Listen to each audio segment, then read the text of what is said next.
नमस्कार। Covid response team Delhi की तरफ से आप सभी का स्वागत है।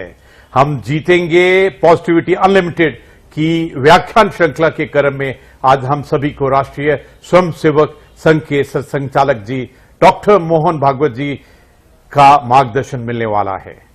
डॉक्टर मोहन जी भागवत राष्ट्रीय स्वयंसेवक संघ के सरसंघचालक हैं। संघ राष्ट्रीय हित में नित्य निरंतर विभिन्न क्षेत्रों में निस्वार्थ भाव से कार्य कर रहा है। देश और समाज की उन्नति संगठन का लक्ष्य है। सर्वे भवन्तु सुखिना के मंत्र को चरितार्थ करते हुए बड़ी संख्या में स्वयंसेवक इस कोरोना संकट में लोगों की सहायता कर रहे हैं।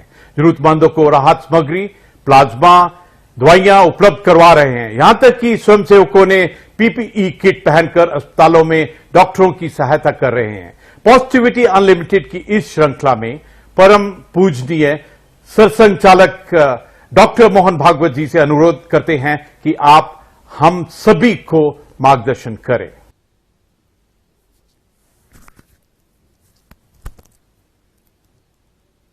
कोविड रिस्पांस टीम सीआरटी के सभी कार्यकर्ता गण एवं आभासी माध्यम से इस व्याख्यान श्रृंखला के कार्यक्रम में उपस्थित सर्व श्रोतागणों को मेरा सादर सस्नेह नमस्कार। सकारात्मकता के बारे में बात करने के लिए मुझे कहा है। कठिन है क्योंकि समय बहुत कठिन चल रहा है। अनेक जगह, अनेक परिवारों में कोई अपने, कोई आत्मीय बिछड़ गए हैं। अनेक परिवारों में तो भरण पोषण करने वाला ही परिवार का सदस्य अचानक चला गया। 10 दिन में जो था वो नहीं था, ऐसे हो गया। और इसलिए अपने वाले के जाने का दुख और भविष्य में खड़े होने वाली समस्याओं की चिंता, ऐसी दुविधा में तो परामर्श देना, सलाह देना, इसके बजाय पहले तो सांत्वना देना। लेकिन ये सांत्वना के परे दुख है। इसमें तो अपने को अपने आप को ही संभालना पड़ता है। हम अपनी संवेदना बता सकते, बता रहे हैं। और यहां पर्दे पर केवल कोरी संभावना नहीं बता रहे। संघ के स्वयंसेवक सर्वदूर इस परिस्थिति में समाज की जो भी आवश्यकता है उसकी पूर्ति करने के लिए अपने अपने क्षमता के अनुसार सक्रिय है। परंतु ये कठिन समय है।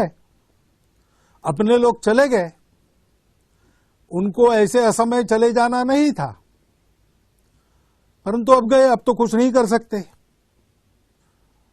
अब जो परिस्थिति है उसमें हम है, और जो चले गए वो तो एक तरह से मुक्त हो गए। उनको इस परिस्थिति का सामना अब नहीं करना है, हमको करना है। पीछे हम लोग हैं, हमको अपने आप को और अपने सबको सुरक्षित रखना है।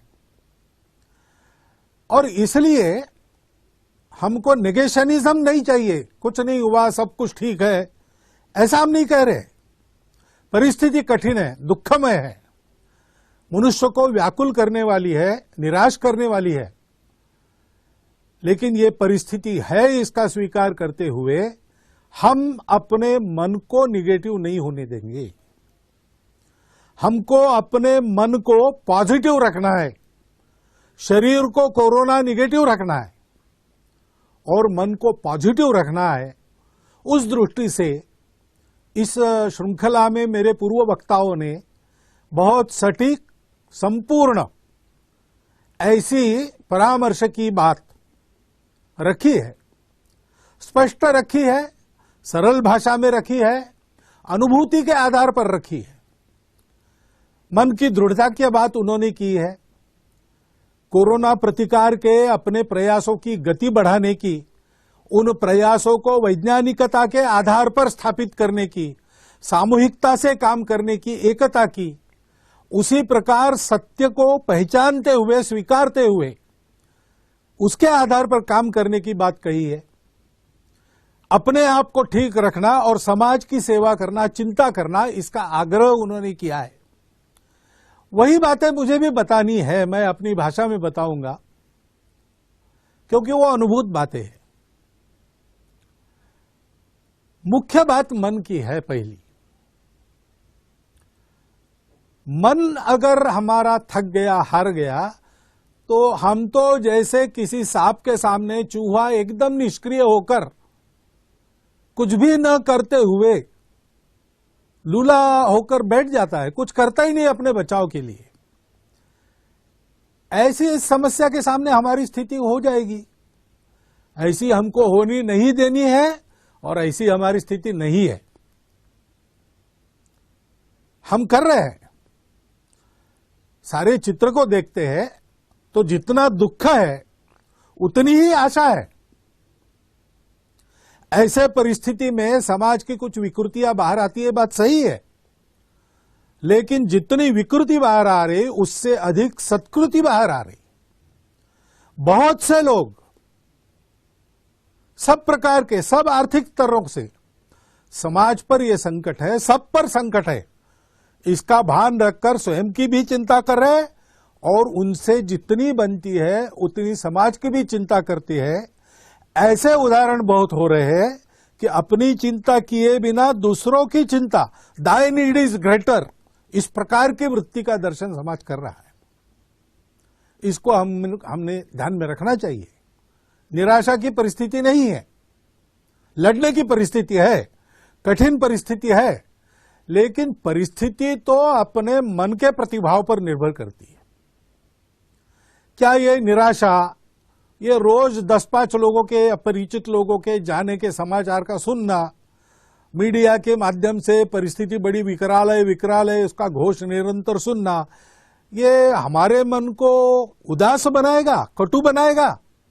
ऐसा नहीं होता। ऐसा होने से विनाश ही होता है। ऐसा अभी तक हुआ नहीं है मानवता के इतिहास में, इसलिए ऐसी सब प्रकार की बाधाओं को लांघकर मानवता आगे बढ़ी है, अब भी बढ़ेगी। संघ के संस्थापक डॉक्टर हेडगेवार, उनकी किशोरावस्था में उनके माता पिता दोनों, ऐसी ही महामारी चल रही थी नागपुर में प्लेग की, उसमें स्वयं की चिंता किए बिना समाज के लिए काम करते थे। उस समय तो दवाइयां भी नहीं थी। अगर समाज की चिंता करेंगे तो निश्चित रूप से हम पर भी गाज गिरेगी, यह मानकर चलना पड़ता था। ऐसे समय में प्लेग के रोगियों की सेवा करते करते एक ही दिन में दोनों चले गए। डॉक्टर हेडगेवार किशोर आयु के थे, उस समय डॉक्टर नहीं बने थे, केशव कहे जाते थे। उस संवेदनक्षम आयु में उनके मन पर परिणाम क्या हुआ? क्या उनका जीवन आगे कटुता से भर गया, क्रोध से भर गया, निराश हो गए? ऐसा नहीं हुआ। इस वियोग के दुख के विष को पचाकर उन्होंने उसमें से संपूर्ण समाज के प्रति निरपेक्ष आत्मीयता का स्वभाव बनाया। जिनका जिनका उनके साथ संबंध आया है, विचारधारा से उनके हो न हो, लेकिन वो एक बात बता कहते हैं कि डॉक्टर हेडगेवार यानी स्नेह प्रेम, ऐसा उनका स्वभाव बना। जब विपत्ति आती है तो हमारी प्रवृत्ति क्या होती है? हम जानते हैं, हम भारत के लोग हैं, हम जानते हैं कि ये जीवन जरा मरण का चक्र चलते रहता है। मनुष्य एक न एक दिन जैसे पुराने कपड़े, मैले कपड़े छोड़कर नए कपड़े बदलता है, वैसे पुराना शरीर निरुपयोगी हो गया, उसको छोड़ देता है, दूसरे जन्म में आगे बढ़ने के लिए नया शरीर धारण करके आता है। ये जानने वाले हम लोग हैं। हमको ये बातें डरा नहीं सकती, निष्क्रिय निराश नहीं बना सकती। ब्रिटेन के पंतप्रधान बने चर्चिल, उसके बाद उनके कार्यालय में उनके टेबल पर एक वाक्य लिखा रहता था। वो वाक्य क्या था? Please understand that there is no pessimism in this office. We are not interested in the possibilities of defeat. They do not exist. हम हार की चर्चा में बिल्कुल रस नहीं रखते, क्योंकि हमारी हार नहीं होने वाली है, हमको जीतना है। संपूर्ण राष्ट्र को अपने उत्साह से, अपने वक्तृत्व से, अपने करने से चर्चिल ने इस मनस्थिति पर खड़ा किया कि चाहे जो हो, हम हारेंगे नहीं, हम शरण नहीं जाएंगे, हम जीतेंगे। और वो जीते, विपरीत परिस्थिति में जीते। उस समय का डाटा अगर फीड करते कंप्यूटर में, तो कंप्यूटर कहता कि इंग्लैंड बेचिराग हो जाएगा। लेकिन लगातार महीना भर दिन रात बम के रेड़ों को झेलकर ब्रिटेन की जनता ने अपने देश को केवल टिकाया नहीं, तो उस शत्रु को पूर्ण परास्त किया। ये क्यों हुआ? क्योंकि ये प्रवृत्ति ही ऐसी थी। सामने जो संकट है, जो दुख है, जो अंधकार है, उसको देखकर वो निराश नहीं हुए, उन्होंने उसको एक चुनौती मान लिया। हमको भी ऐसा संकल्प करके इस चुनौती से लड़ना है और संपूर्ण विजय इस पर पाएंगे, तब तक सतत प्रयास करते रहना है। संकल्प की दृढ़ता का जैसे महत्व है, वैसे प्रयास के सातत्य का महत्व है। पहली लहर आने के बाद हम सब लोग जरा गफलत में आ गए। क्या जनता, क्या शासन, क्या प्रशासन मालूम था? डॉक्टर लोग इशारा दे रहे थे, फिर भी थोड़े गफलत में आ गए, इसलिए यह संकट खड़ा हुआ। अब आगे तीसरे लहर की चर्चा कर रहे हैं, तो डरना है क्या उस चर्चा के कारण? डरना नहीं है। अगर वो आती है तो जैसे चट्टान पर टकराकर सागर की लहर चूर चूर होकर वापस लौटती है, वैसे उस आपत्ति को लौटना पड़े, ऐसी तैयारी हमको करनी है। ये प्रवृत्ति चाहिए, उसकी आवश्यकता है, और उस दृढ़ता के साथ सतत प्रयास हमको करने हैं। समुद्र मंथन के समय कितने ही रत्न निकले, लेकिन उन रत्नों के आकर्षण से प्रयास बंद नहीं हुए, मंथन चलता रहा। हलाहल विष जैसी भीति भय उत्पन्न हुआ, लेकिन उसके कारण भी प्रयास से विरत नहीं हुए। अमृत प्राप्ति होने तक प्रयास चलते रहे। और इसलिए सुभाषित में कहा है, रत्नैर महाहैर स्तुतुषुर्न देवा, उससे तोषित नहीं हुए, तुष्ट नहीं हुए। न भेजिरे भीम विषयम भीतिम, हलाल जैसा कराल विष, उसके कारण भी डरे नहीं। सुधाम विनानः प्रयोयुर्विरामः, अमृत मिलते तक उनके प्रयास चलते रहे। न निश्चितार्थात विरमंती धीरा, धीर लोग जो रहते हैं, धैर्यवान लोग रहते हैं, वो प्रयास सतत जारी रखते जब तक उपलब्धि होती नहीं पूरी की पूरी। हमको वैसे करना है, और स्वाभाविक आपत्ति सारी मानवता पर है। भारत को अपना उदाहरण रखना है, पूरे भारत को एक समूह के नाते सारे भेद भूलकर दोष गुणों की चर्चा अभी उसको विराम देकर, उसके लिए बाद में समय मिलेगा। अभी तो हमको सबको एक टीम के नाते काम करना है, मिलकर काम करना है। गति बढ़ाने की बात श्रीमान अजीम प्रेम जी ने की, स्पीड चाहिए। वो स्पीड कैसे तैयार होगा? सब लोग परस्पर एक टीम बनकर काम करेंगे। अभी पिछले बार पूना शहर में और इस बार भी उस शहर के उद्योजक, बड़े व्यापारी, प्रशासन के लोग, डॉक्टर लोग, अस्पतालों के कर्मचारी, जनता के संगठनों के प्रतिनिधि, सब ने मिलकर एक समूह बनाया पीपीसीआर नाम का, और बहुत अच्छी तरह से अत्यंत कठिन परिस्थिति का सामना करके उसमें से वो निकल आए। सर्वदूर ऐसा सामूहिक प्रयास चलना चाहिए। देर से जागे तो कोई बात नहीं, सामूहिकता के बल पर अपनी गति बढ़ाकर हम ये जो सारा अंतर पड़ा है, बैकलॉग है, उसको भर के आगे निकल सकते हैं। निकलना चाहिए। कैसे करना? पहले तो अपने आप को ठीक रखना, और ठीक रखने के लिए पहली बात है संकल्प की दृढ़ता, प्रयास का सातत्य, धैर्य। प्रयत्न करने से एकदम परिणाम नहीं होता, थोड़ा देर लगता है परिणाम आने को, तब तक धैर्य रखना पड़ता है, लगे रहना पड़ता है। दूसरी बात है सजगता। हम सजग रहे तो बहुत अच्छा बचाव सजगता के कारण ही हो सकता है। और सक्रियता, सजगता के पहलू है स्वयं सजग रहना, क्या व्यायाम करना, उसके बारे में बताया है। प्राणायाम का उल्लेख हुआ है, ओंकार का उल्लेख हुआ है, दीर्घ श्वसन का उल्लेख हुआ है। अन्य भी जो व्यायाम अपने शरीर की प्रतिकार शक्ति, श्वसन की क्षमता, प्राणों की तेजस्विता बढ़ाने वाले, वो मन को भी बनाते हैं। ऐसे व्यायाम है सूर्य नमस्कार जैसे, हम कर सकते हैं, हमको करना चाहिए। सीखने को तो आजकल मिलता है, प्रत्यक्ष कहीं जाकर सीखने की आवश्यकता नहीं, ऑनलाइन सीखने की भी आजकल व्यवस्था हो गई है। और इन बातों को समझने वाले, सिखाने वाले तो आजकल अभ्यास के कारण आसपास भी मिलते हैं।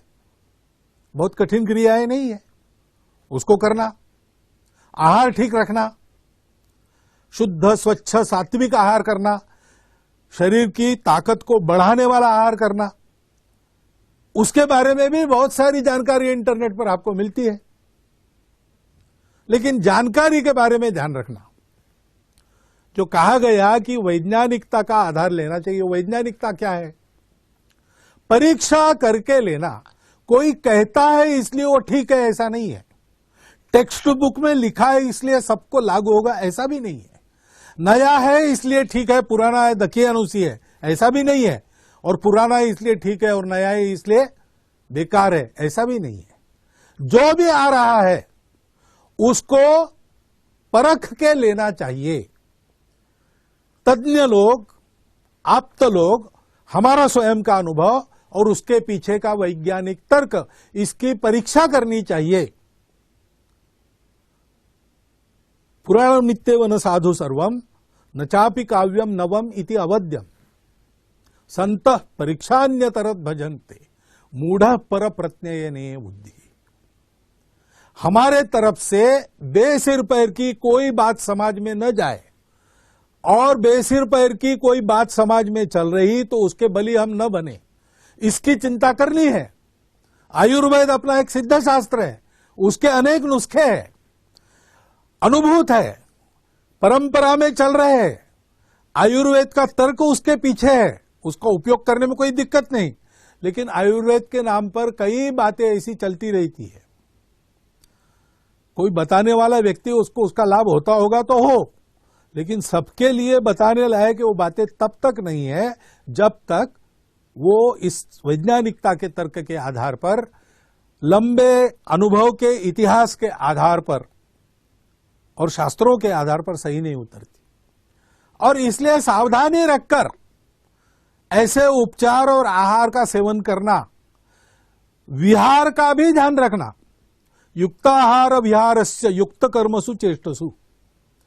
शरीर को, मन को अशक्त बनाने वाले कर्मों को छोड़ दीजिए, खाली रहना बंद कीजिए, खाली मत रहिए, कुछ न कुछ नया सीखिए, अपने परिवार के साथ गपशप कीजिए, अपने बच्चों को अधिक अच्छा समझिए, अपने बच्चे हमको अधिक अच्छा समझे, ऐसा संवाद कायम करें। कई बातें हैं, कुटुंब को भी प्रशिक्षित किया जा सकता है, ऐसा समय हमारे पास मिला है, उसका उपयोग कीजिए, खाली नहीं रहना। और युक्त आहार विहार में मुखाच्छादन पहनना, मास्क का उपयोग करना, इसकी दक्षता ये अनिवार्य है। पर्याप्त अंतर पर रहकर एक दूसरे से संबंध रखना आवश्यक है, अनिवार्य है। वैसे ही स्वच्छता का पालन करना, सैनिटाइजेशन करते रहना, सारी बातें मालूम है हमको। अनदेखी होती है, असावधानी होती है, और जब सावधानी हटती है तब दुर्घटना घटती है। इसलिए सजगता रखना। थोड़ी सी आशंका हो गई कि कुछ गड़बड़ है तो उपचार के लिए संकोच मत करना। कुछ लोग कोरोना का पॉजिटिव होना बड़ी बदनामी मानकर छुपा के रखते हैं, जल्दी उपचार नहीं लेते। अस्पताल में जो वातावरण रहता है उसके डर के मारे एडमिट होने में आनाकानी भी करते हैं। और दूसरा सिरा यानी भय के कारण अनावश्यक उपचार करते हैं, अनावश्यक एडमिट होते। तब यह होता है कि जिसको वास्तविक जरूरत है उसकी जगह बुक हो जाती है, उसको नहीं मिलती। और इसलिए तुरंत वैद्यकीय सलाह लेकर वो जैसा कहते वैसा करना, निसंकोच करना। समय पर इसके उपचार होते हैं तो बहुत कम उपचारों में, बहुत कम दवाइयों में प्राथमिक सावधानियां बरतने से भी इस बीमारी से आदमी बाहर आ सकता है। इसलिए उसकी चिंता करनी चाहिए। और ये हम कर रहे हैं, जो जो हमारे संपर्क में आते हैं उन सबको बताना चाहिए, उनसे करवा लेना चाहिए। जन प्रबोधन और जन प्रशिक्षण का बड़ा महत्व है। हम अपने स्तर पर अपने संपर्क के दायरे में जो जो आते हैं उनसे ये संवाद कर सकते हैं और जन प्रबोधन जन जागरण के प्रयास जो लोग कर रहे हैं उनके कार्य में भी सहभागी हो सकते हैं और प्रत्यक्ष सेवा करनी है। जिनके स्वास्थ्य पर कोरोना का आघात हुआ है उनकी सेवा करनी है, उनके लिए बेड चाहिए, व्यवस्था करनी है, ऑक्सीजन चाहिए, उपयोगी व्यवस्थाएं खड़ी करने में और सेवा करनी है। कई प्रकार की सेवाएं स्वास्थ्य को लेकर इसमें करनी है।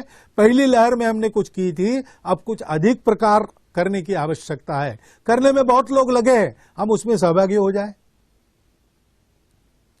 बच्चों की शिक्षा पिछड़ने का ये शायद दूसरा वर्ष होगा, तो अनौपचारिक शिक्षा के माध्यम से वर्ष में फिर उनकी परीक्षा होगी कि नहीं होगी, प्रमोट होंगे कि नहीं, इसकी चिंताएं छोड़कर कम से कम वो ज्ञान जो वो 2 साल में प्राप्त करने वाले थे उसमें वो पिछड़ न जाए, इतनी चिंता समाज के नाते हम अपनी तरफ से कर ले। बाकी व्यवस्थाएं क्या होगी देखा जाएगा। ऐसे ही बहुत से लोग फिर से रोजगार बंद हो गया, जिनका हाथ पर पेट है, रोज का रोज कमाते, उनकी परिस्थिति बड़ी कठिन है, उनकी सुधि लेनी चाहिए। कम से कम वो भूखे न रहे, उनके घर के लोग भूखे न रहे, इतनी तो चिंता करनी चाहिए।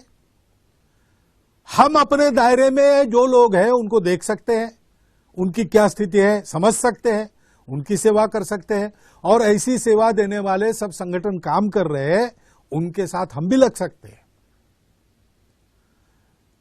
कल इसके कारण रोजगार की, कमाई की, आर्थिक क्षेत्र में हमारे पिछड़ने की, हमारे अर्थव्यवस्था की गति कम होने की समस्या खड़ी हो जाएगी।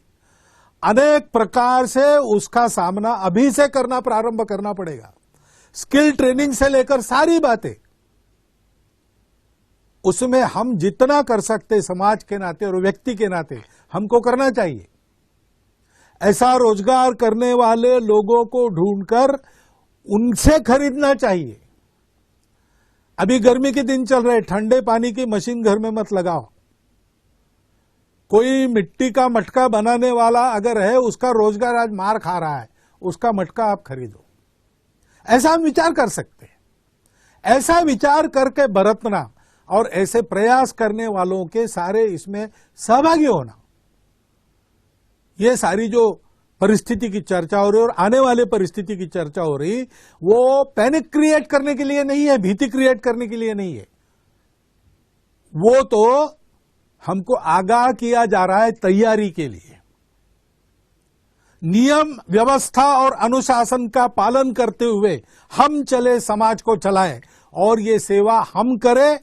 करने वालों के साथ समाज के नाते हम भी सहभागी हो। ऐसा हम करेंगे तो हम आगे बढ़ेंगे। हमें जितना है, हमारा संकल्प है। कुछ बात है कि हस्ती मिटती नहीं हमारी, ऐसा हमारा देश है।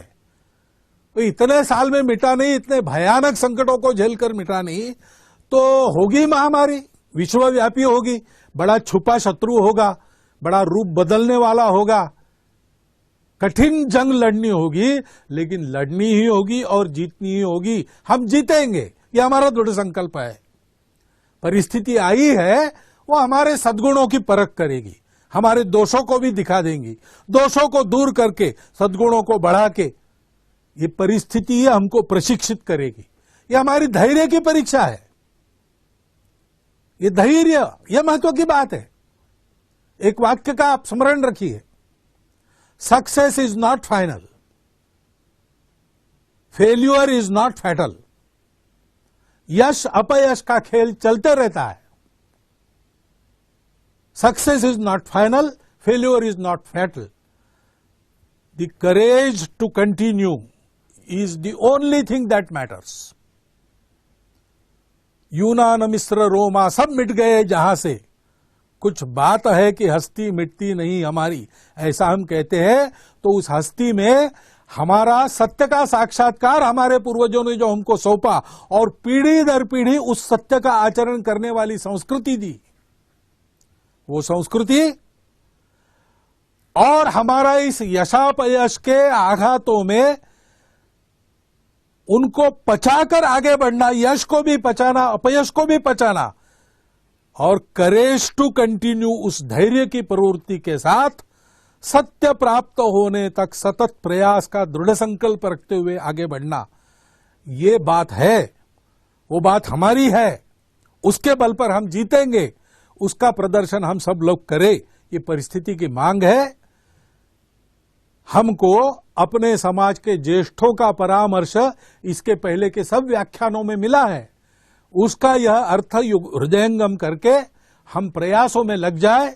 निराशा का कोई कारण नहीं, हम जीतेंगे, ये बात निश्चित है। सजग रहना पड़ेगा, सक्रिय रहना पड़ेगा, इतनी ही बात ध्यान में रखनी है।